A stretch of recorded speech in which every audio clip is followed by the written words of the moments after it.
People are still trickling in, but I'd like to get us started. So welcome everyone, and thank you for attending the second public seminar in this Brokit series in 2022. My name is Heidi Østbø-Haugen. I do research on contemporary China at the University of Oslo, and I'm the principal investigator of the project Brokering China's Extroversion, which hosts this seminar. And we started the seminar series instead of physical seminars under COVID and decided to continue because there was such high interest in this series. And the format has always been like today, we're inviting authors of recent books to discuss their work and how relations between China and the rest of the world are unfolding. The discussion will be recorded and we'll make it available after the seminar. And Christian, the research assistant here, will post a link to previous seminars in the discussion fields if you want to check some of those out. So today we're very honored to have with us three North American-based scholars, Tony Saich, Bruce Dickinson, and Timothy Chi. The speakers and their books will be properly introduced by our discussant today, Rebekka Sagild. So I turn it over to you, Rebekka.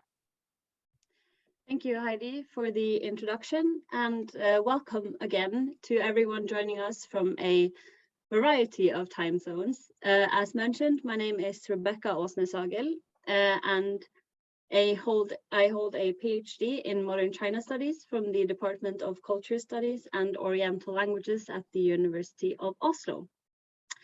And as mentioned, I will be chairing this event, but before we get into the fun stuff, I just need to do some quick housekeeping. So you are welcome to submit questions at any time during the event. You can send them directly to me and then I will read them aloud. But please let me know if you want to be kept anonymous.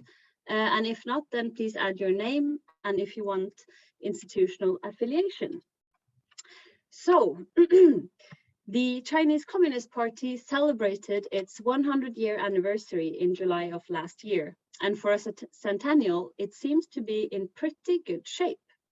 But what do we actually know about the Communist Party and its history? So today we have the great pleasure of hearing from some of the world's leading experts on this topic, the absolute crème de la crème of knowledge on the party and its history. Three distinguished scholars, Timothy Chi, Bruce Dickson, and Tony Saich, will be talking to us today, all of whom have recently published books on the topic of the Communist Party and its historical evolution. And to start us off today, we have Tony Saich. He is director of the Ash Center for Democratic Governance and Innovation and Daewoo Professor of International Affairs at the Harvard Kennedy School. His work focuses on politics and governance in post-Mao China, China's urbanization and rural-urban inequality, and the interplay between state and society in Asia. And today he will be talking to us about his most recently published book titled From Rebel to Ruler, 100 Years of the Chinese Communist Party, published by Harvard University Press in 2021. And now I will give him the floor to perform the simple task of presenting 100 years of history in somewhere between 15 and 20 minutes. Professor Saich, please. Thanks, Rebekka. A nice, easy task to deal with. Tim Cheek knows that one of my favorite comments by a former senior leader of the Chinese Communist Party is that a Communist Party only needs two departments, the organization department and propaganda department. And I should know because I headed both. And I think there's a lot of truth in that. So the way I want to try and encapsulate 100 years is basically draw out 10 features which I think derive from the history of the Communist Party and lay the background to the culture of the party and the way it operates into the present. The first, of course, which I won't dwell on, and I think Bruce will have some comments on this, is the hierarchical structure is central to the practice of Communist Party rule. And that has always presented challenges between the balance of collective leadership and the dominance of a paramount individual. And of course, we see that now replaying with Xi Jinping, referred to as the core, the people's leader, and others pejoratively as the new emperor or the chairman of everything. Secondly, and importantly, the Chinese Communist Party defines itself as the sole legitimate authority with an absolute and uncontested right to rule in the name of the people. And the number of consequences follow from that, leading to the desire to control as much activity as possible within the PRC at any given time. What it also means, though, is that the party moves to absorb significant social forces into the party, and by contrast, will eliminate any group that it sees as a challenge. Now, who that might be, of course, has changed over time. In the early 1950s, it was landlords and capitalists, followed by small business entrepreneurs. In the 1960s and 70s, it was leaders of the Communist Party who were thought to be traveling along the capitalist road.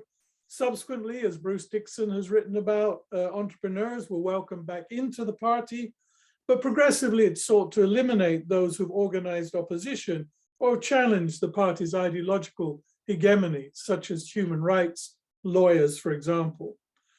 Thirdly, what that means is that political representation in the party is Leninist in nature. And it's an extreme form of trustee relationship. It's the kind of ideas that Ken Jowett wrote about earlier, what he called the Leninist inclusion. If you're the only show in town, you have to absorb different forces as they emerge. And this was shown with Jiang Zemin's oft-derided, but actually quite astute notations about the three represents, shifting the party's notion of not just being the party of the workers and the peasants, but representing a broader swathe of society. But fourthly, what that also means is that only the party has the right to provide the correct interpretation of events both in history, although as we know, how that history is interpreted can change over time, but also in the present, and to map out the future trajectory for state and society. And that derives from the revolutionary history of the victory in 1949 and the CCP's perceived ability to interpret Marxism correctly, now in the form of socialism with Chinese characteristics. But it's important within that context that the party itself remains flexible in its interpretation of the current reality. And that has prevented the kind of ossification that we saw with the Communist Party of the Soviet Union. Each leader, of course, needs to add his own mark to the ideological canon that justifies that person's rule. Currently, as you all know, it's the China dream or the rejuvenation of the Chinese nation. If the Communist Party rules for another 100 years, the preamble to the Constitution is going to be interminably long with every single leader mentioned and their particular contributions. But it also means, of course, that the study of history is closely controlled. And there's a web of party research institutions that exist to propagate the correct interpretation of the past, meaning that it's very difficult, if not completely impossible, to conduct independent research on difficult periods of history, such as the Great Leap Forward, the Cultural Revolution, or the student-led demonstrations of 1989. And since coming to power, this has been something that Xi Jinping has stressed, that there should be a correct party history. He's been very critical of those researchers who have cast doubt on the party's glorious tradition. He's denying that there's a break in that history between the Mao period and the subsequent period. And among the 7 no's that he talked about that shouldn't be discussed were difficult periods in the party history. And just written a book of 500 pages of historical nihilism. Of course, that's something also that he's very critical of, those who do not follow the official party line in their writings. So what does that mean, fifthly? Well, it means that the party considers itself to be infallible. The view of infallibility of the party as an institution means that if things do go wrong, it must be the fault of bad elements within the party who lead foreigners astray, or us wicked foreigners who are seeking to undermine party rule or to engage in peaceful evolution. And within this, the phrase the party line becomes, the political line, becomes extremely important, And if policy fails, it must be an individual or group of leaders who are blamed for taking the party rank and file along the wrong line. Many years ago in 1977, when I was studying history at Nanjing University, our textbook was actually titled The 10 Lines of Political Struggle Within the Chinese Communist Party. And each of those lines was attached to someone either being a right opportunist or a left adventurist or whatever. And that was the way history was taught. So what it means then is that going against prevailing policy can be difficult and on occasion extremely dangerous. Even comments made in the past in a different context can come back to haunt one. Thus, historically, inter-party debate has been very difficult and it's liable to become conflictual and factionalized. One of the most remarkable documents that I came across during the study of the 100 Years was one written by Liu Shaoqi, who fell in disgrace in the Cultural Revolution, but also been named as Mao's heir and successor. And he wrote it in March 1937 about work in the Kuomintang, the nationalist-held areas of China. It was taken out of context during the Cultural Revolution to criticize Liu Shaoqi as being anti-Mao. But he complained that it was better to be leftist rather than rightist, and the methods of ideological struggle in the party had always been excessive, so much so that absolutely no freedom of calm discussion existed within the party. In his view, new or unorthodox ideas created panic and resulted in the convening of meetings to struggle against them. And I think that has remained relevant down to the present day. It has always been safer to attack the party and policies from the left rather than from the right. Sixth, one further important legacy from the past that's influenced CCP culture is the clandestine nature of its origins. For much of the time before 1949, the party operated in secret with a system of small cells and groups, often engaged in protracted warfare. And there was always that fear of betrayal. And I think that's led to a culture of secrecy and suspicion of any organization that is outside of CCP direct control or oversight. It leads to often a very aggressive, violent form of language when debating within the party and criticizing those from outside. But when that's combined with a suspicion of independent intellectual activity, it can lead to heightened rhetoric against individuals and even physical abuse. And obviously that came to a peak in the Cultural Revolution. But as Tim Cheek knows well and has shown in his work, its origins lay back with the rectification campaigns in Yan'an in the 1940s, and particularly the criticism of an independent intellectual called Wang Ming, who was denounced and criticized. And just to give you a flavor of some of the language of that, remarkably, it says that Wang Ming's thinking contains a strain of Trotskyism that is anti-masses, anti-nation, counter-revolutionary, and anti-Marxist, and which serves the ruling class, the Japanese imperialists, and the international fascists. Pretty impressive to be embodied in just one particular individual. And that kind of language, I think, has gone on. And I think we see it in terms of criticisms of opponents domestically and internationally. Seventh, this leads then to the need to exert, as I said, as much control as is feasible, directly or indirectly, over state and society. I won't go into that further. Eighth, though, there is the question of the indigenous nature of the revolution, which really made the government of the Chinese Communist Party quite unlike baggage train governments in Eastern Europe. It gave it a greater source of legitimacy, and it meant it was easier to reject policies and advice when the Chinese Communist Party felt that ran counter to the national interest. So dropping the Soviet-style plan in the mid-50s, breaking with the Soviet Union at the end of the 50s into the 60s. But what it has also done for the contemporary period is it's facilitated the use of nationalism to underpin CCP legitimacy, telling the story of 150 years of humiliation at the hands of the foreigners as a core part of that narrative. But that in turn often leads to the scapegoating of foreigners for problems in China, as we saw most recently around Hong Kong. The last two things I just want to touch on in the couple of minutes that I have left are, most importantly, pragmatism and flexibility. And that is something which makes it very distinctive from many other communist parties that existed previously. And we all know that in terms of the economic policy, which has shown tremendous pragmatism in the reform period.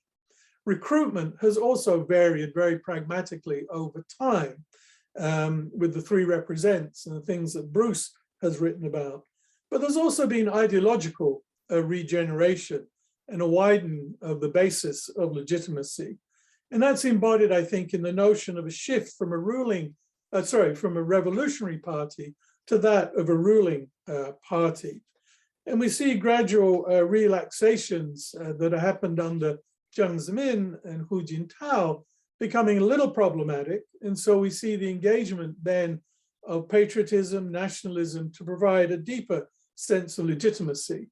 And of course, the revival of a caricature of Confucianism by the previous leadership and the current leadership. And one of the most remarkable things to me is the party now no longer claiming that it is the radical break with China's past, but it is a continuation of the glorious traditions of imperial China down into the present. Of course, a selected interpretation of what those glorious traditions are. And the last thing to finish up with is that the Chinese Communist Party has been able to develop a massive patronage machine that can control access to jobs and ultimately to the creation of wealth. State-owned enterprises, 250,000 roughly, will appoint to leadership positions that are run through the party. And the party generally is a source of a variety of other prestigious jobs that ensure security and a comfortable livelihood. And of course, it's also become a key resource for generating individual wealth. The downside of that is it may lead to corruption, and we see things such as the buying and selling of posts. So that's my attempt to sum up 100 years in 15 to 20 minutes, and I will turn it back to Rebekka. Thank you so much. Excellent time management skills. So next up, we have Bruce Dickson. He is Professor of Political Science and International Affairs and Chair of the Department of Political Science at George Washington University. His research and teaching focuses in particular on political dynamics in China, and especially the adaptability of the Chinese Communist Party and the regime it governs. And his most recent book, which he will talk about now, is titled The Party and the People, Chinese Politics in the 21st Century, and was published by Princeton University Press in 2021. And now Professor Dickson will tell us all we need to know about the party and how it governs China in, you already know this, 15 to 20 minutes. So Professor Dickson, welcome. Okay, thank you very much, Rebekka, for that introduction. I want to thank Tony for getting started, and he covered a lot of the broad issues, and I'm going to drill down on some of the more contemporary issues having to do with the party's rule in China. The party was founded 100 years ago, and at that time it was a conspiratorial party of 50 members. It is now a ruling party of over 95 million members. It's been in power now for over 70 years. At this point, it faces no organized opposition. Its hold on power seems secure, even though people keep looking for signs of the collapse of the party or the overthrow of Xi Jinping in particular. But it's remained in power despite people's efforts to find signs of weakness. So what explains this longevity and the lack of an organized opposition? Tony already mentioned the some of the aspects of the Leninist nature of the party that I want to just mention in particular, and then get into some of the more specifics. First of all, ideology is still an important factor. It's no longer much of a Marxist party. The Marxist goals of eliminating private property, of creating a classless society, withering away at the state, that is no longer relevant, but the Leninist nature of the party and the way it operates within the political system is very much front and center. It remains a vanguard party. Only about 6% of the population belongs to the party, whereas the base of the party used to be the so-called three revolutionary classes, the workers, the farmers, the soldiers, and now it's really the urban educated elites that are the core of the party. And most of those people join the party because of their career benefits, career opportunities outside the party, and therefore provide some measure of support for maintaining the status quo. Externally, it has a monopoly on political organization. It has a network of party cells throughout society, throughout workplaces, schools, the government, the military, and so on, the eyes and ears of the party throughout all of China. Provides oversight of the government in terms of policy implementation, the appointment of officials to all positions, basically any position in the country, whether in the government, the military, universities, hospitals, you name it. If it's a position of influence, it is typically held by a party member and has great influence in that way. As a consequence of these things, the party remains supreme, the most important actor in this political system. As Xi Jinping said it back at the 19th Party Congress in 2017, party, government, military, society, and schools, east, west, south, north, and center, the party leads all. Now that may be an exaggeration, but definitely indicates the goal that it has, what it would like to achieve. Now, in explaining how the party leads it all, most explanations begin with repression, a key part of what keeps the party in power. And we see that in Xinjiang, we see that with the treatment of civil society groups and dissidents and artists. Any critic of the regime, whether in China or abroad, gets a harsh reaction from the party. The crackdown in Hong Kong, again, another aspect of its heavy-handed tactics. The party zealously protects its monopoly on political organizations, so unions and other parties cannot form. There's no organized opposition in the country. And these are enduring realities of the Chinese political system and really come as no surprise. But at the same time, it also, in various ways, is very responsive to public opinion. And this is sort of a less known aspect of its what keeps it in power. So on the one hand, in terms of policymaking, there's now a public comment period where major legislation and major regulations are posted online for comment before final adoption. Exactly how they get revised before final adoption is not clear, but there is a way for stakeholders as well as common people to weigh in on laws and regulations before they get adopted.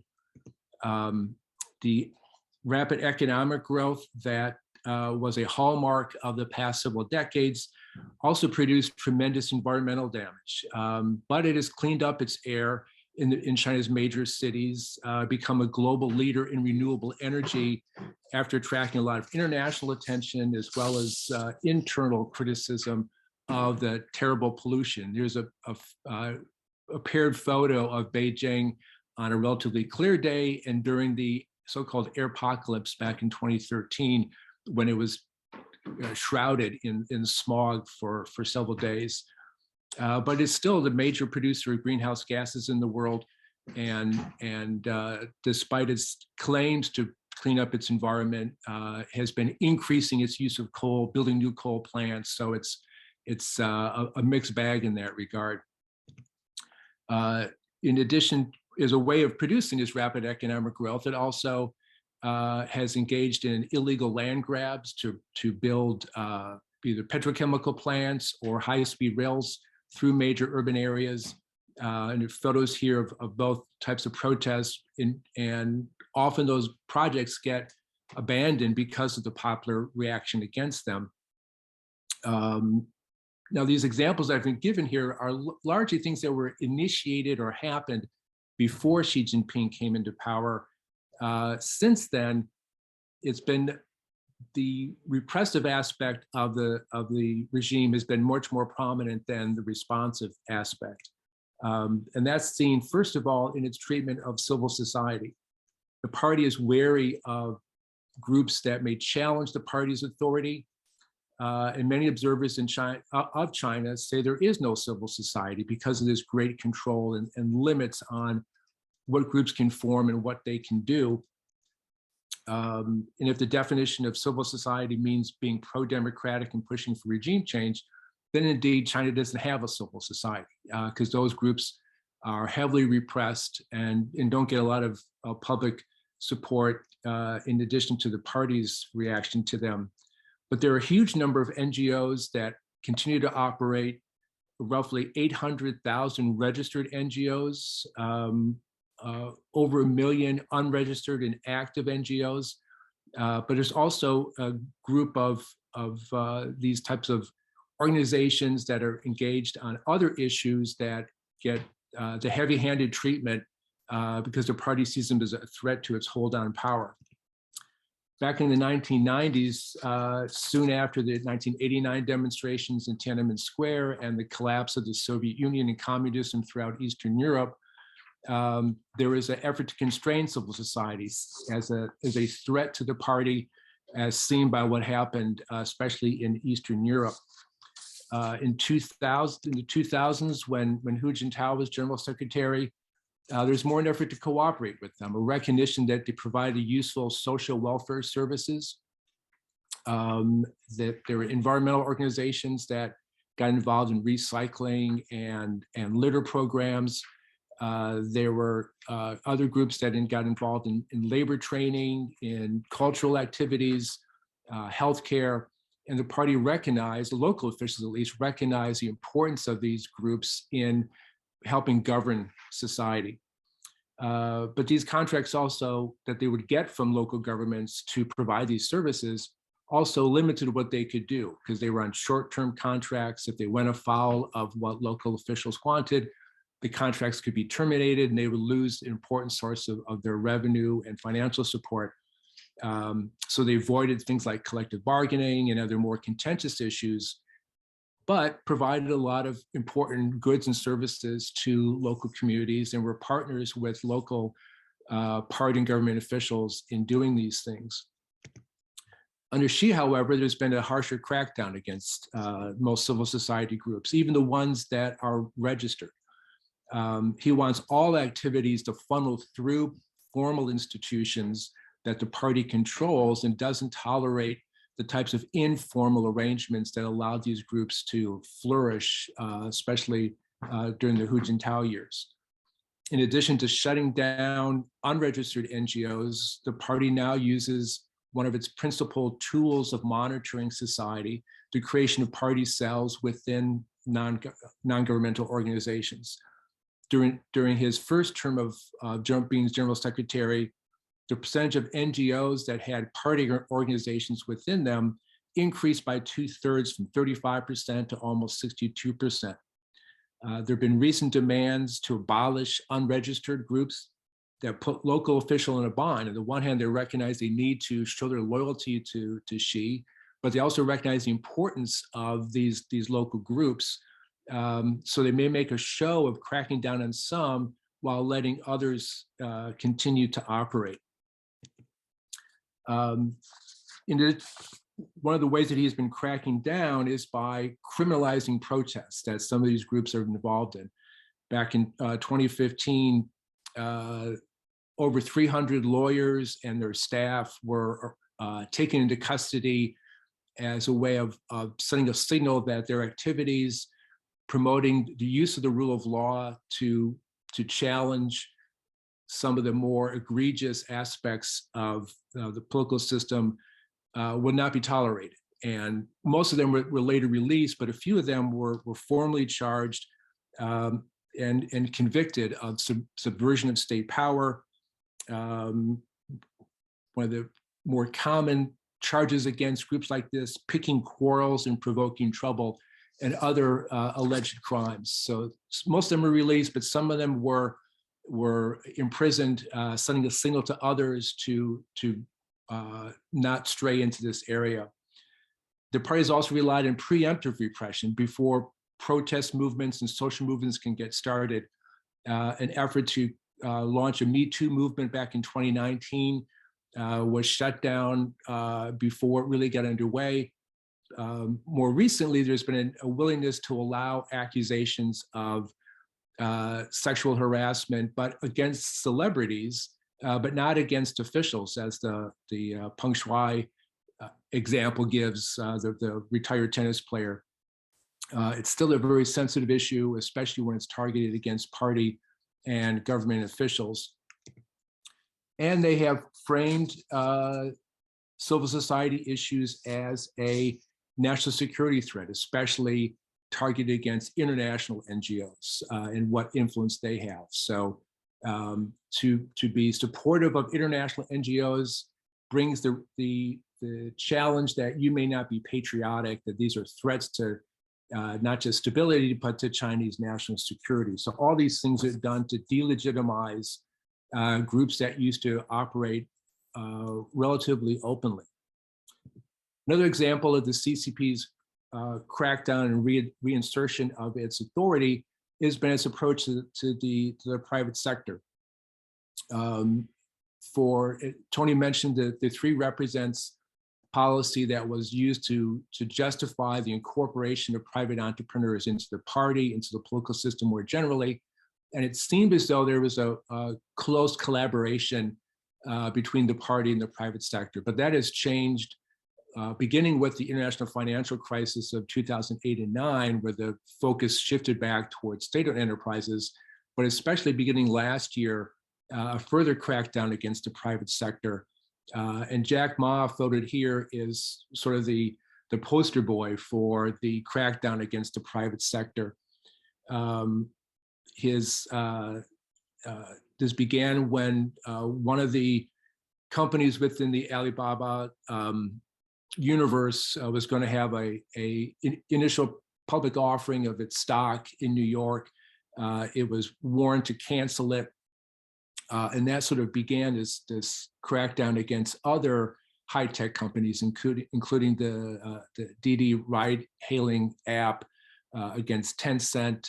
There was the state bought a minimum amount of shares in ByteDance, which is the parent company of TikTok, but got a seat on its board.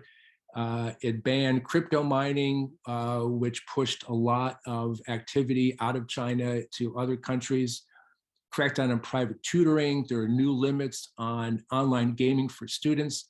So in a variety of ways, was going front and center against some of the core aspects of what has led the private sector to flourish for so many years. And there's different ways of constraining the private sector, but now cracking down on it. One way that it has done so is, just as it was building party cells within non-governmental organizations, it's also been building them within private firms. Now, roughly 75% of private firms have party organizations within them. Exactly what they do is not quite as clear. Research is inconclusive on it, but they don't simply they're spying, and often the owner of the company is the head of the party cell within his own firm, but there's an infrastructure there that the party can take advantage of. The new theme of common prosperity has also targeted the private sector, especially the high-tech sector, because of the wealth being generated and the celebrity that goes along with them. There's a general crackdown against celebrity culture, not just about people like Jack Ma, but TV celebrities, movie stars, internet influencers, in a variety of ways that the party is trying to crack down on these types of practices. But why? So one is simply a need to regulate this high-tech sector of the economy, which is so important to the economy, but which is generally unregulated. And there's a lot of monopoly practices that take place in there.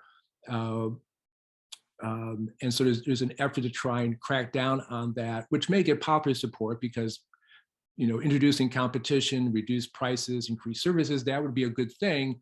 but the party is going about it is its usual all thumbs, no fingers approach to these types of thorny issues. On the other hand, there's also strategic priorities involved.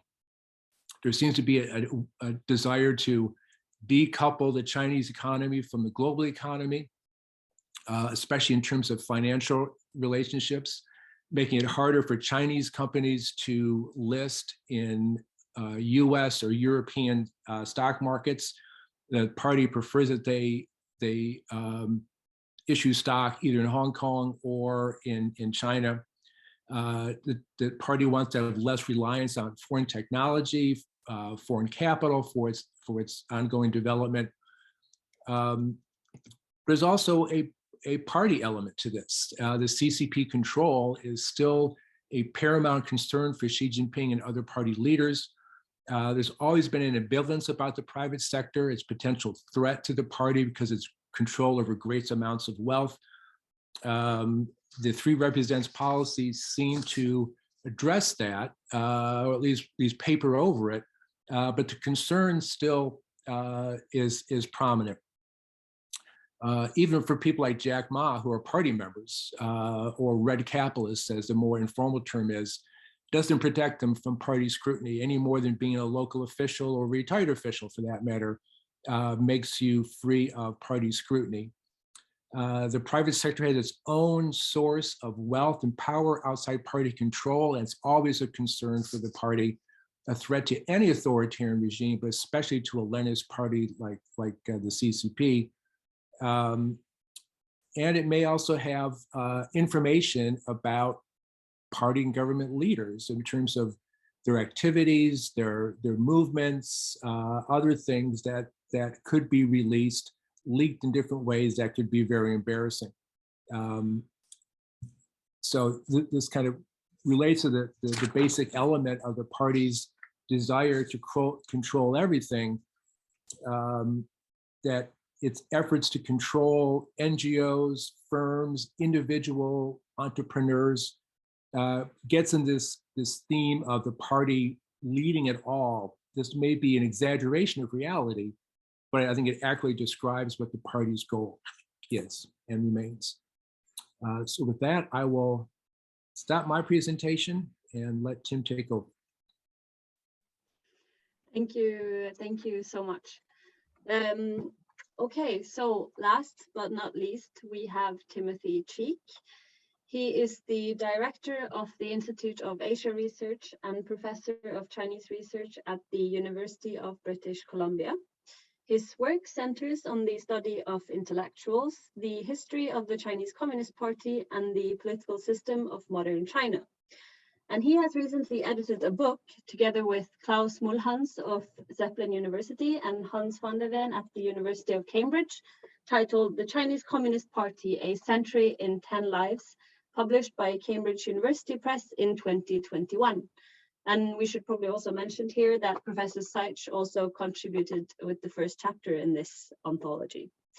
Now, Professor Cheek, the floor is yours. Well, thank you very much, Rebekka, and I'm very happy to be here with you and to be with my old Janyo. Whoops, am I coming through okay? Yes, well, thank you very much, and I'm very happy to be here and with my old Janyo, Tony and Bruce. The two images come to mind. The first is the blind men feeling the elephant. The Chinese Communist Party, especially over 100 years, is the proverbial elephant.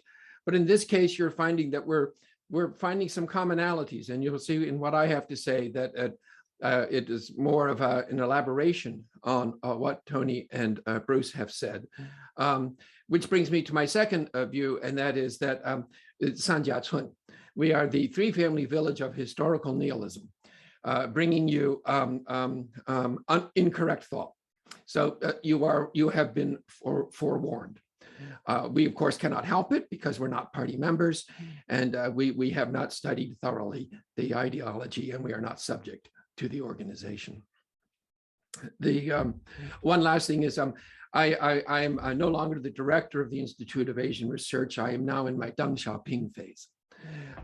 So what I want to bring to you this morning from this collective effort that Hans Van der Van and Klaas Milhan and I pulled together. It's not just the three of us in that book title or page, but actually 10 scholars, including Tony Saich, but including two colleagues from China, working in China now, Xu Jilin and Zhang Jishun, both in Shanghai, as well as scholars in North America and Europe. And it was a delight to do. We'll tell you a little bit about it.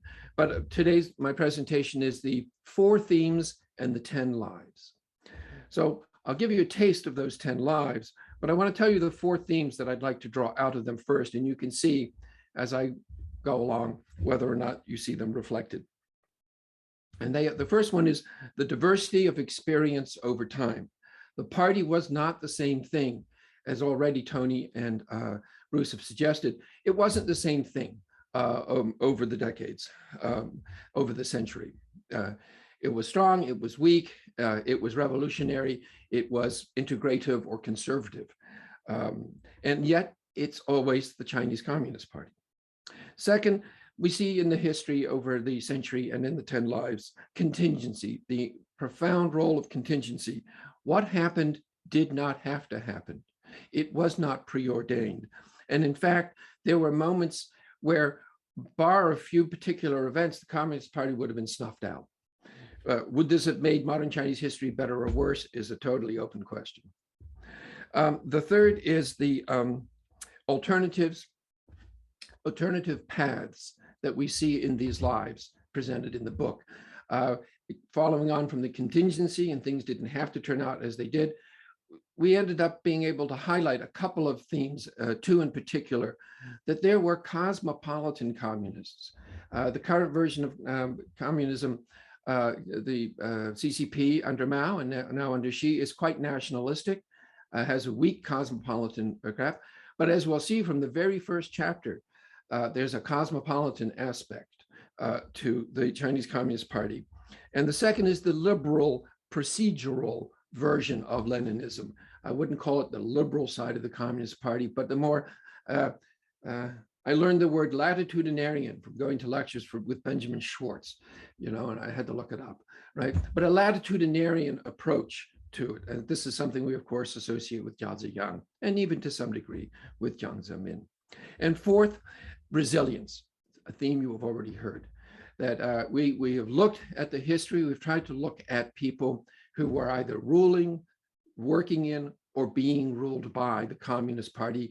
And we were having an eye to those people and things that may not be emphasized in the 2 major narratives that you are getting.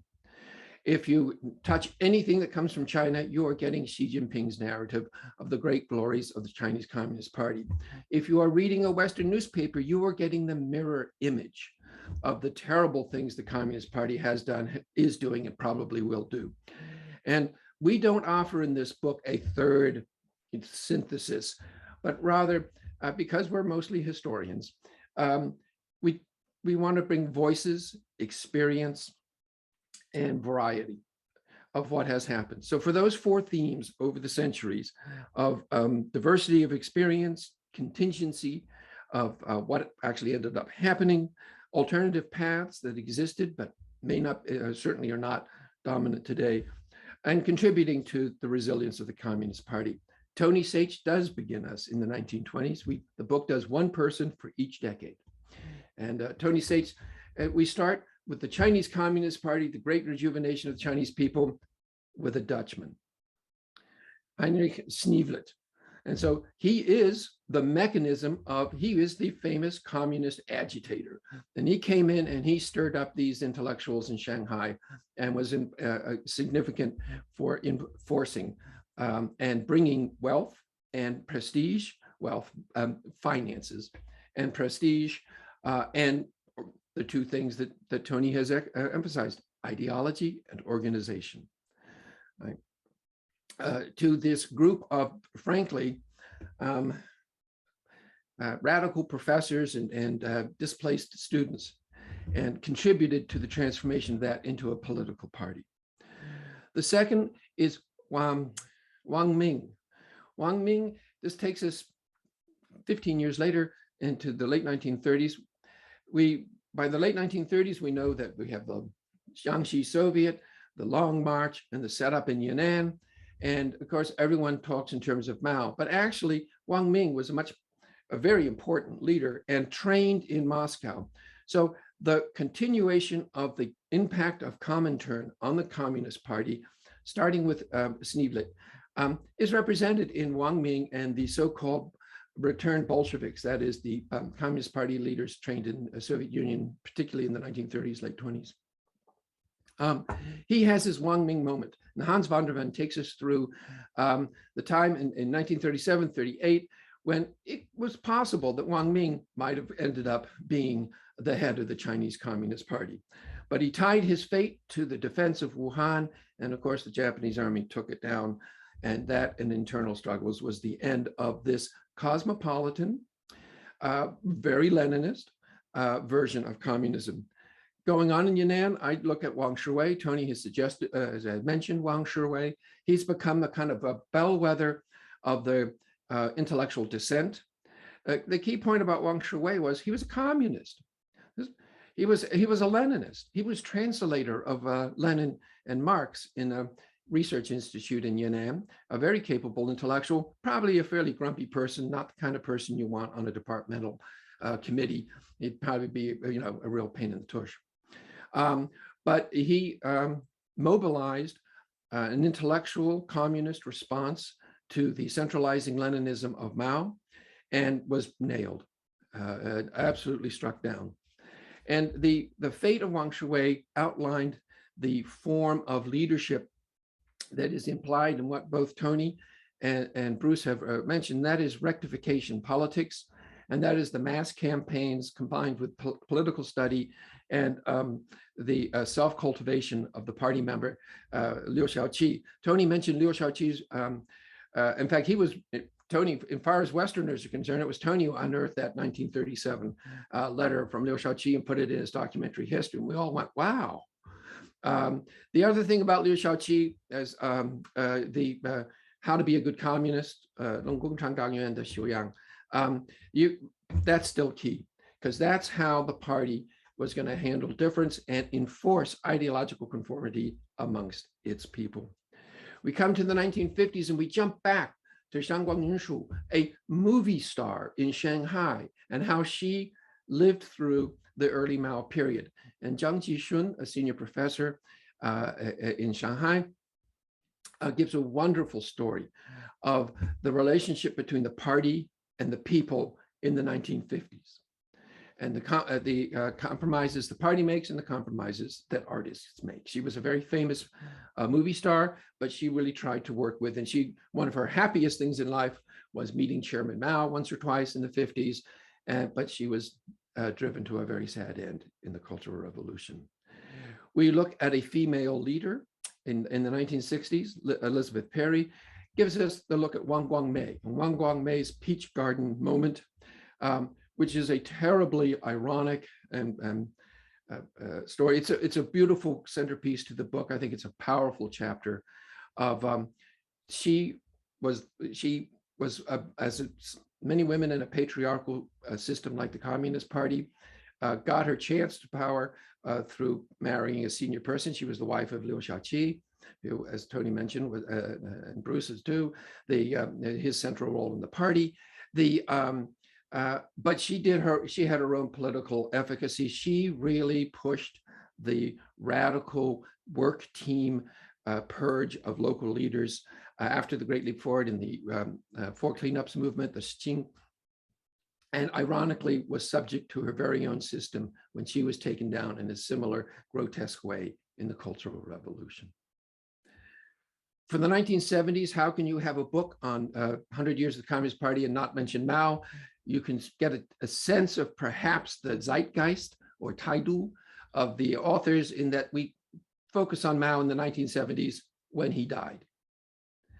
And in fact, what we look at is international Maoism. Julia Lovell does a wonderful job of looking at international radical Maoism in the 60s, 70s, and 80s. And that is with the Chairman Gonzalez, Guzman in the Shining Path in Peru, touching also on Pol Pot and the impact in Cambodia. The 1980s, we get a view of the liberal procedural approach to the Communist Party. We look at a senior leader who was General Secretary, and that, of course, is Jiao Ziyang, who has been since erased from history. And Klaus Mühlhahn takes us very carefully through the reform politics from the party perspective of what he was hoping to achieve. For the 1990s, we come back to the intellectual Xu Jilin from East China Normal University, gives us a picture of the rueful reflections of a loyal party intellectual and his auto-critique of the Cultural Revolution. This is Wang Yuanhua, a very noted and very capable Shanghai intellectual, and very thoughtful reflections of an internal critique of party history. 2000s, we get a romp with Jiang Zemin, with Jeremy Goldkorn of Sup China, who takes an irreverent view of the toad. We even have a photo of the toad in the book, which is the happy meme in the internet of Jiang Zemin. As we begin to see society wheeling out of the control of the party.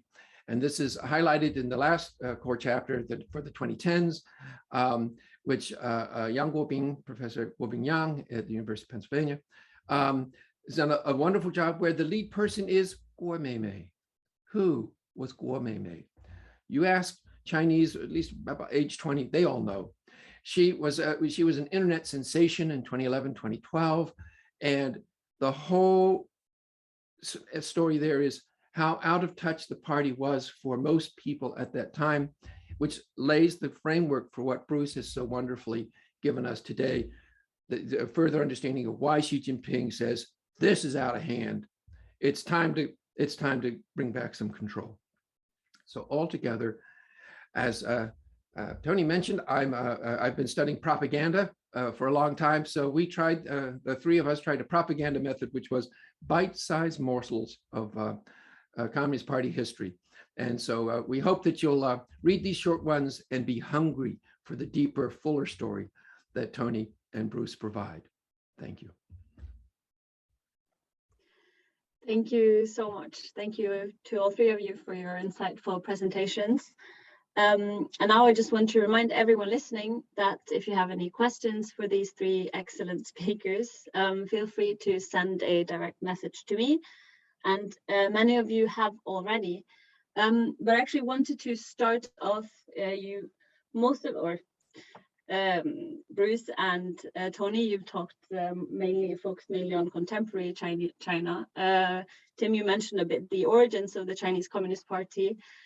And considering that we have two historians here, and Tony has even published an entire book on the early years of the Chinese Communist Party, I just wanted to ask to begin, to what extent was the establishment of the Chinese Communist Party something that came about because of Soviet influence in 1921, and to what extent was it a domestic development?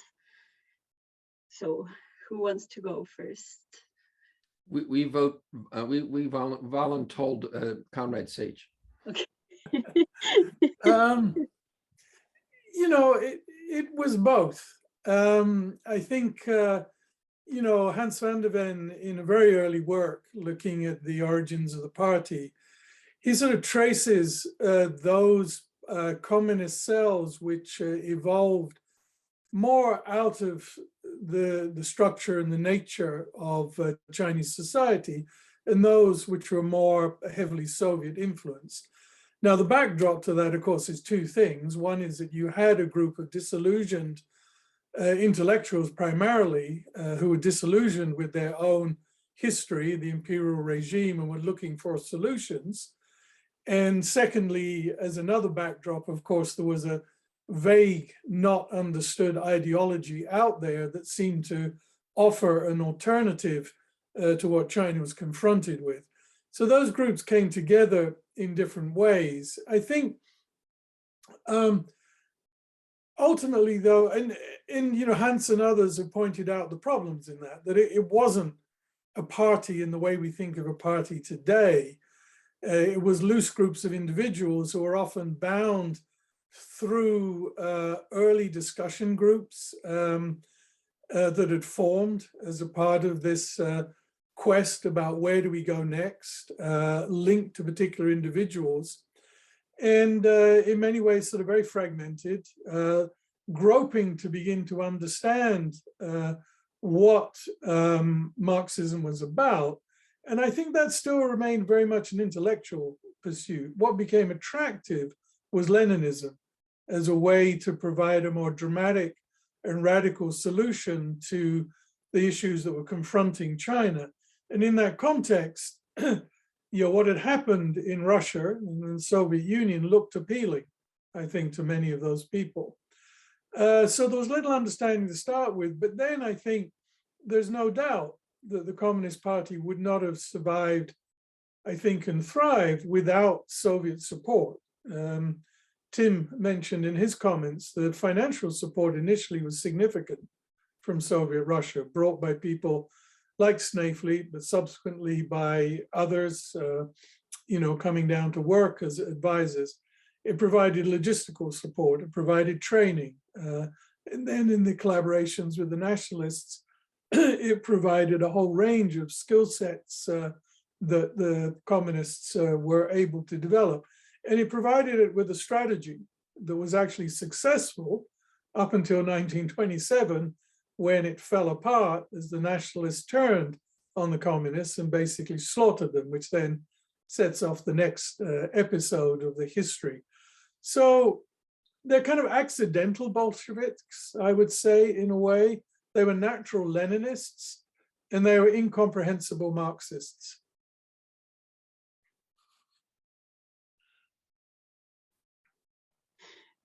Thank you so much. Tim, do you have anything you want to add, or are you? Nope, we can go to the next question. Next question. Okay. Well, I think one of the things that the Chinese Communist Party sort of borrowed and adopted from the Soviet Union was that of ideology. And we have quite some questions about ideology from the audience here. So we can start off with one from Rasmus, who wants to know, how would you assess the importance of ideology in the economic arena? So maybe, yeah. Bruce, you were already touching on the impact today. Yeah, I'll take a quick stab at it. I think outside observers don't really have a good appreciation for the importance of ideology in China. It may not be a blueprint, a guide to policy, but there is always an ideological rationale for what the party is doing.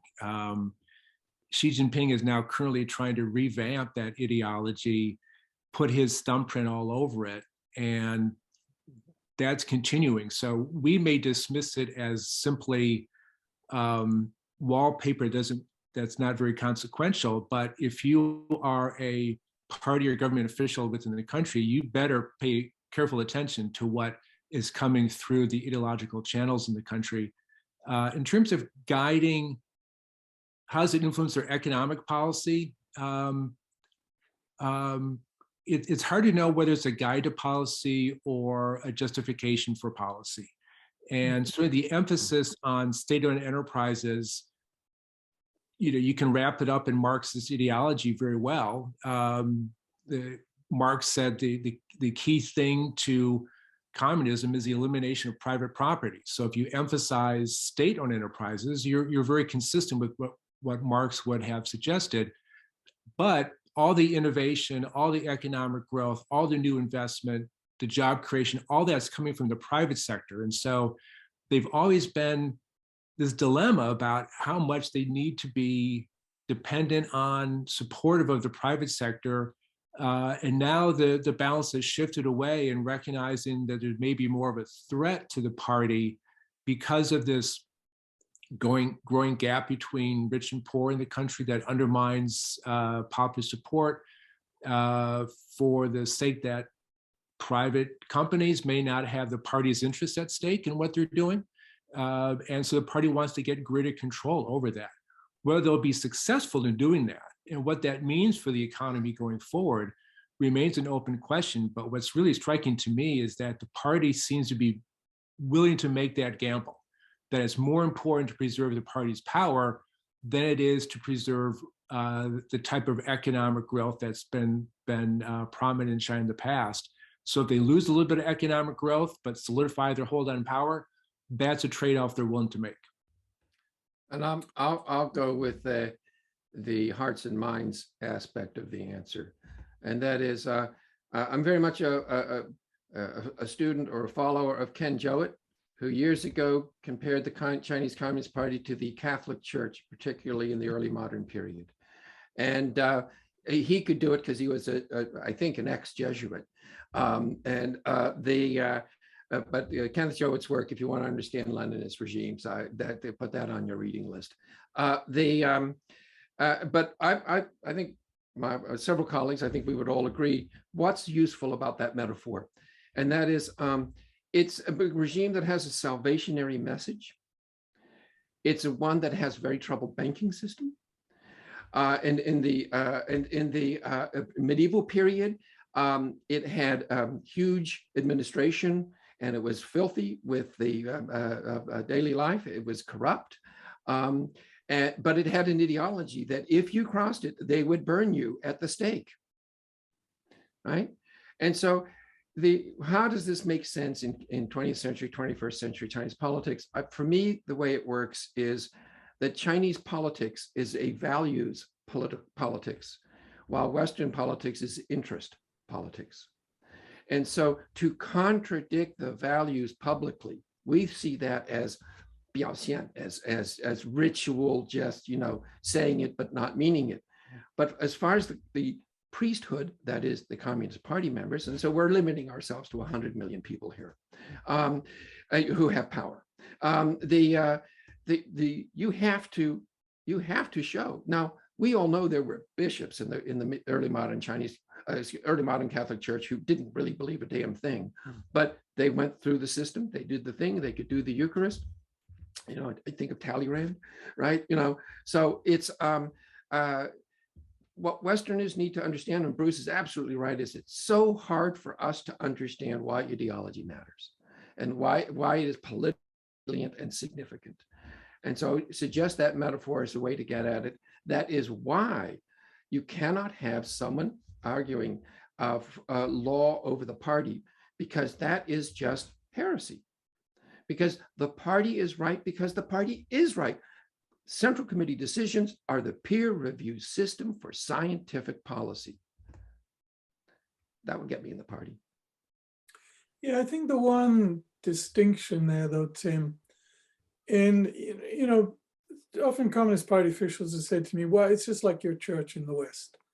And it's not, because you can choose to believe, you can choose different religions. But coming back to the... That's why I said early modern. Modern period. No choice there. The distinction, of course, is that those applying that conformity through the Catholic Church believe they're acting on behalf of a higher power, which is God. And of course, the Chinese Communist Party doesn't have that. The will of history. It is just the Communist Party. But anyway, one other thing I think is important in terms of this value base, and I agree with what Bruce was saying, is the idea of the importance of the collective over the individual. And there's the underlying sort of principle that you as an individual will get more out of giving up certain powers to the collective than you will by acting alone. And that's where things like markets become problematic, because they're about individual choice and so forth. Bruce, there's one thing I wanted to take up with you, and that's about your comments related to the private sector. I think it's right that essentially what is happening, there's two sets of things happening. One is the debates we're seeing in the West.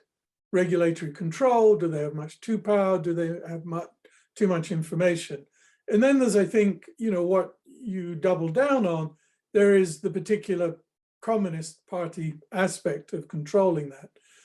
But the one thing I just want to say is the crackdown is only on certain parts of the private sector. I mean, we should, you're aware, obviously, you worked on this extensively. The private sector in China is massive. 83 million, private businesses, 250,000 state-owned enterprises, 90% of new urban jobs, 60% of GDP. So yes, that ambivalence goes all the way back, but I think we just need to be a little careful that there is a crackdown, but it's really only on those kinds of powerful agents that monopolize parts of the financial system or control amounts of information that makes the Communist Party wary. If I'm running a restaurant, if I'm running a small retail business, I'm still okay, which wasn't the case in the 1950s, of course. Right, although if you're running a restaurant, you're not a threat to the party. So it's targeting the big companies that could potentially pose a threat. Absolutely. But, in the 50s, those people were eradicated. Right. Running the small restaurants, the small retailers and so forth. Yeah, there was actually someone in the chat who wanted to know whether there are actually any real potential sources of opposition in China today. Well, yes, the most powerful is within the Chinese Communist Party. And that's what she's really working on. We keep pointing out the repressive nature of the Communist Party and forget that most of the security work and funds invested by the Chinese are not against Westerners or foreigners or the outside world. It's about inside China. It's the population itself, which they are trying to manage. What we've seen in the West in the last 10 years is, modern societies can get out of hand. So I have a deeper sympathy or understanding of the worries of the Communist Party than I had before in terms of free and frank expression. I'm waiting for my deliveries in Canada after the trucker strike. But it is different people within the Communist Party, and it's a black box, as Fred Tivas calls it, to understand what's going on at the top, whether it's factions or whether it's personal interests. But there are clearly, and we've all seen this in our work, and that's why the example of Zhao Ziyang from the 1980s, there are people who are dyed-in-the-wool communists with the best pedigree who have significantly different interpretations of exactly the system that Bruce outlined. One of the remarkable things that the potential for a coup in China is just never taken seriously. That the party has so successfully protected itself and its top leaders against that kind of a threat. And part of the anti-corruption campaign that Xi Jinping launched was in part to further insulate himself from those kinds of threats, targeting individuals and sectors that could be a threat. But as much as we hear rumors about people who are unhappy with the direction of things, the continued accumulation of power by Xi, as best we can tell, and it is a very black box, as best we can tell, there's no serious opposition to him. There's grumbling, but it is such a coup-proofed system that if you decide to try one, the costs are extremely high. Yeah, we should point out. I'm sorry, Tony.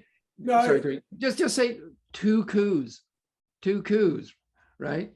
1976 and 1989. Yeah, I mean, there's only once been a, peaceful transition of power in the Chinese Communist Party in 100 years of history. So we shouldn't rule out the unexpected.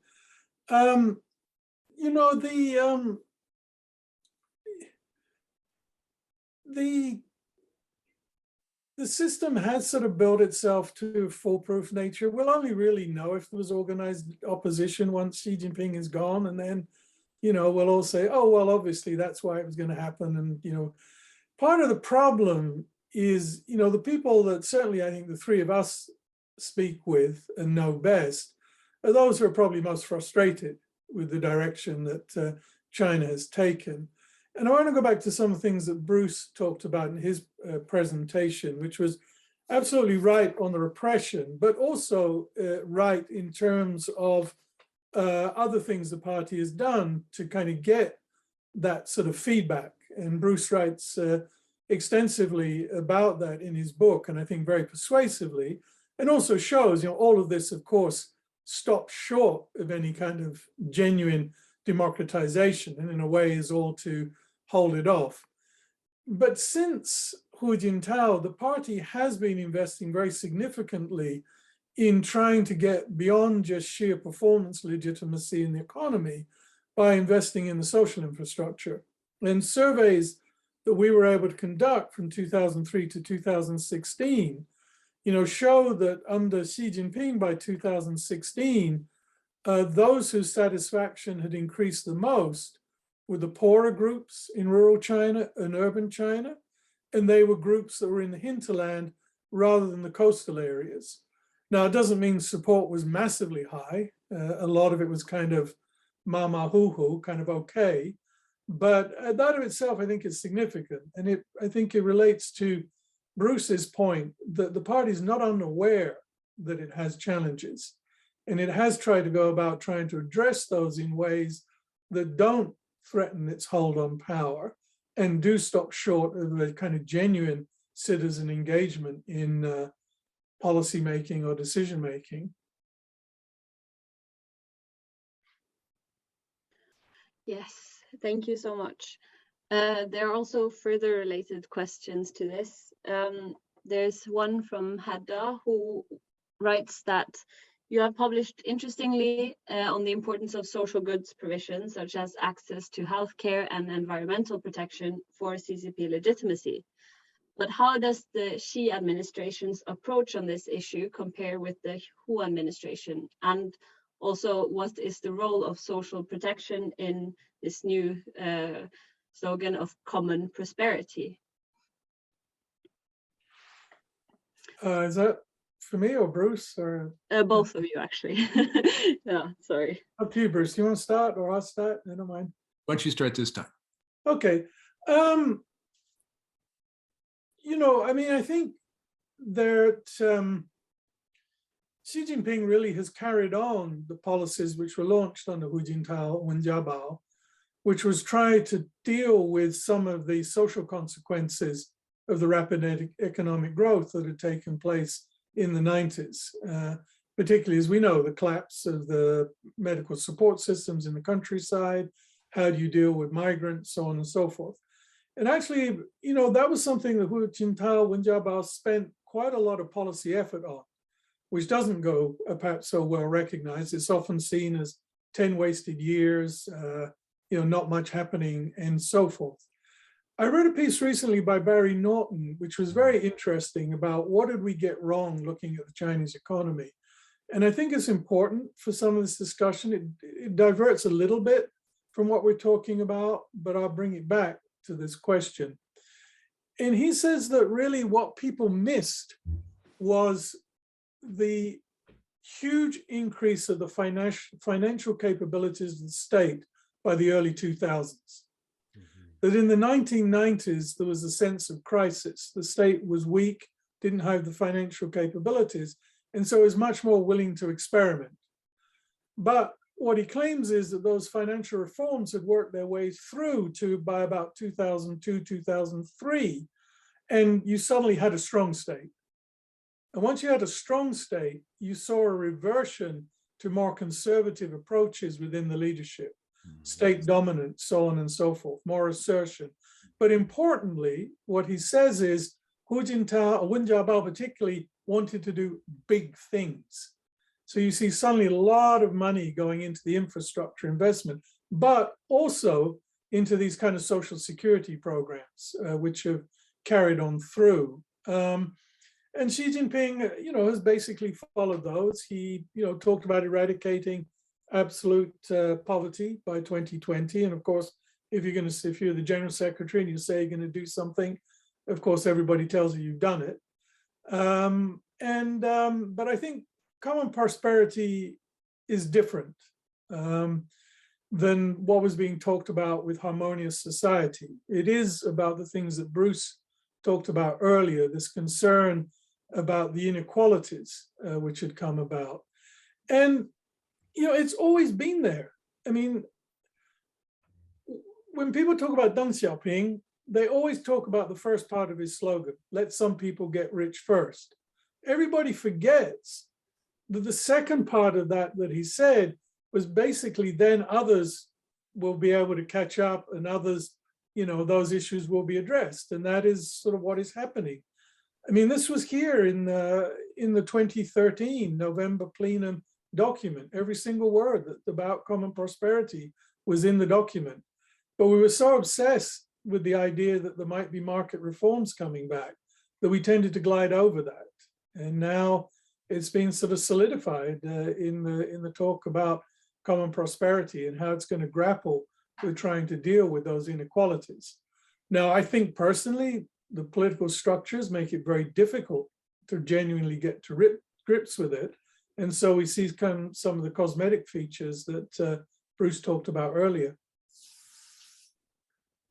Yeah, I think previously we were talking about ideology and we're not quite sure how it matters, but I think this focus on common prosperity might be one of the areas where ideology really does matter. They really believe that achieving common prosperity is what the party should be doing. And this tremendous wealth that's being generated is not benefiting the wider interests of society well enough, and it's time to do something about that.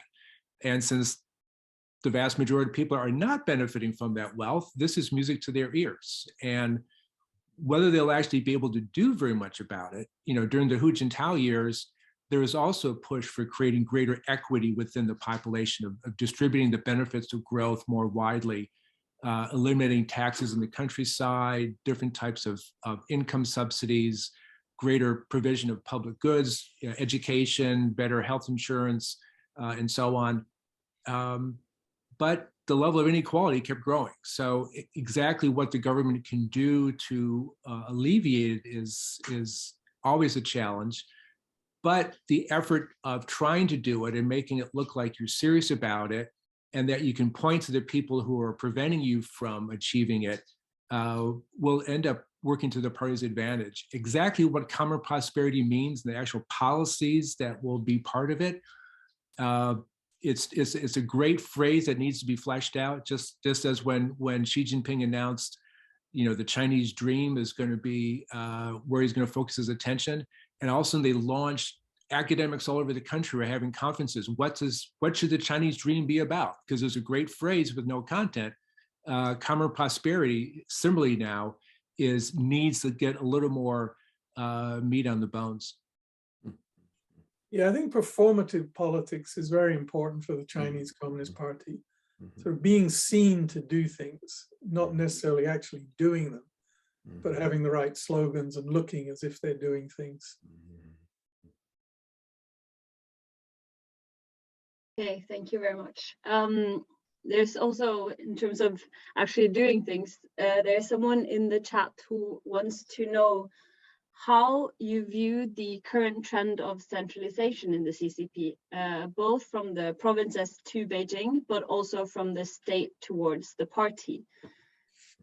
I see several of you nodding here. So maybe Tim, would you like to go first?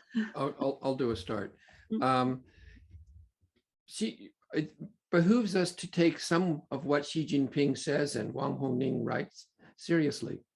And as Bruce was just winding up with it, the part that this common prosperity is actually important to perform, but actually in their own identity, that they're, when we study regimes we don't like, it's so difficult to, not say they get up in the morning and say, what's something terrible I can do today, but to understand, how they think they might be doing something good.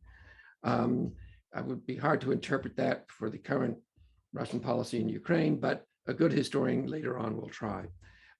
The centralization is necessary for the party to share that wealth, to limit the control of monopoly capitalism, and to limit the divisive forces in Chinese society.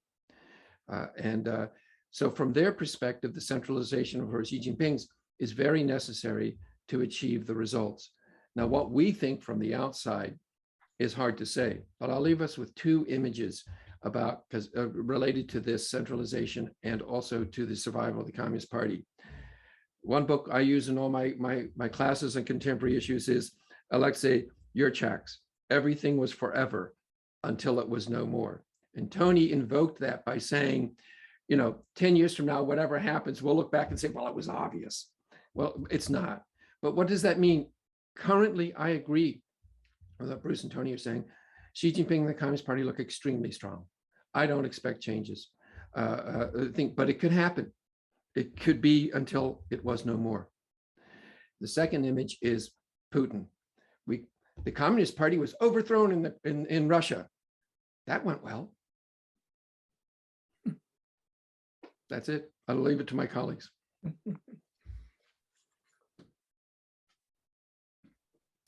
I think in China, like a lot of countries, the balance between the center and local, between state and society is a constant shifting balance.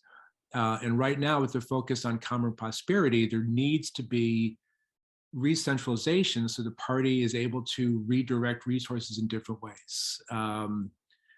And at some point, they're going to realize it's gone too far. They got to shift back the other way. And it's kind of the nature of this balance. This goes back to Tim's been dropping different historians. So I'll mention Carl Polanyi, who mentioned there's always this, if you let the market operate on its own too much, it'll destroy society. But if you regulate the economy too much, you'll destroy the market. Mm-hmm. And so there's always the shifting balance between the two. The social democratic countries of Europe have a much larger tax burden, for example, but they provide a lot more goods and services than we get in the United States. When I tell my students how little Americans pay in taxes relative to Europeans, they don't believe me because they can't believe anybody would be willing to pay that much in taxes. But they get so much back from the government, even middle class and even relatively wealthy people get so much back. They see it as beneficial. So in the Chinese case now with this common prosperity, that greater equity doesn't happen by itself. And so if they're going to actually achieve it, making sure local officials implement it the way the center expects, making sure that different people are doing their fair share, whatever that might mean, requires a greater role for the state. Yeah, I mean, I think Xi Jinping feels that they have a model that works. We might dispute that, we might disagree with that. But I think for a number of reasons, it's too long to go into, I think he thinks there's a model, but it's a gamble. Linking to what Bruce was saying just now, but also earlier, is that re-centralization, the greater control over certain aspects of the private sector, going to kill the innovation, which has really driven a lot of China's progress over the last period of time. And we hear consistently of local government officials not really wanting to do anything. Because if you're in that unsure situation, it's better to do nothing than do something and get criticized. And so, people now are just looking up the system. And, that produces a sort of form of stagnation. While at the same time, Xi Jinping is berating local officials for not doing things, the incentives are there not to do anything much.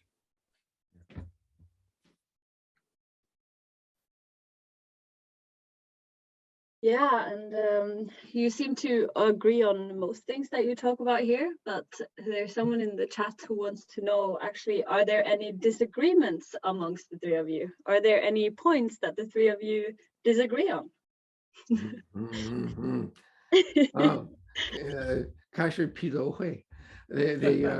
They disagree. Well, I focus a lot on ideology, and I suspect that Bruce, like a good political scientist, would get me on back to institutions and structures a bit more. I mean, I think for me, it's more disagreements about emphasis and nuance. As I said, with what Bruce was saying, I wouldn't necessarily call it a crackdown as such on private business, and we just talked about that just now. I don't think we're basically in disagreement there. Mm-hmm. I also think, in terms of civil society, I ran the Ford Foundation programs in the 90s in China, And I'm not sure that the vision there of a strongly constrained civil society is entirely accurate. It was, yes, well, Bruce is absolutely right. Of course, there was all the concerns coming out of both 1989 and also what had happened in Eastern Europe and the collapse of the Communist Party of the Soviet Union. But there was a lot of experimentation taking place within civic realms and civic space. And I always remember, just as it was getting to the end of the Jiang Zemin period, someone who was working in civil society said to me, look, you guys, you're always making fun of Jiang Zemin, but I'll tell you one thing, you're really going to miss him when he's gone. Whoever comes next is not going to be as open, is not going to be as liberal as he has been. I think there's some truth to that. So I'm not surprised we don't have differences. We've all been looking at the same elephant in different ways over the period of time. And I think it would be more kind of nuance or how much to stress this and how much to stress that, I would think. Bruce, would you like to respond to that? We don't disagree. So I won't add any more to what Tony and Tim have already said. Okay, and we're getting very close to the end now, but I just want to ask one final bit, maybe unconventional question, which is, if you could research one topic or one aspect of the CCP with unfettered access, what would you choose and why? And keep it short and sweet. I'll start. Yeah. Biography and interviews with Wang Ming. Great topic. Yeah. I would move away from that sort of top establishment intellectual to having more unfettered access to individual party members at the basic level. You know, do they see themselves as members of a modern Catholic Church? How do they approach being a party member? How do they think of that in terms of other impacts? Because, you know, we're very used to this kind of vertical system, but most Chinese live their lives in a society which organizes horizontally. And that throws up all kinds of interesting questions around accommodation, belief, realities, internal, external. I would like to be able to pursue a topic I've been pursuing with some frustration, which is exactly how much popular support does the regime and Xi Jinping himself have. It's on the one hand, it's difficult to do survey research in China now on any question, but it's always been difficult to ask about those types of political questions. Here in the United States, every week we have a new poll on President Biden's approval ratings. We have no idea exactly how popular Xi Jinping is and if that goes up or down for any particular reason, because you cannot ask about individual leaders by name in public opinion surveys. So we are assuming that Xi has lots of popular support. We're assuming his anti-corruption campaign was popular, but it's based partly on anecdotal information, partly on logic. But you know, as a political scientist, I like to have data to back that up. Okay, excellent. Thank you so much. And on that note, we'll have to end this session today. Thank you so much for sharing your thoughts and insights and presenting your books, Timothy Cheek, Tony Saich, and Bruce Dickson. And I just very quickly want to plug the next event for the BrokeX seminar series. There will be a discussion on the topic of China's restless young women negotiating gender, class, and national identities, featuring Fan Martin and Kailing Xie, and which will be chaired by Mimi Lau. So check out that, and thank you so much to Steve and Heidi for making this possible, and thank you to the rest of the BrokeX team as well. And I hope you all have a wonderful morning, day, and evening. Thank you. So thanks for the invitation, and nice to see everybody. Nice to see you, Tim. Nice to see you, Bruce. Hello. Thanks, everyone.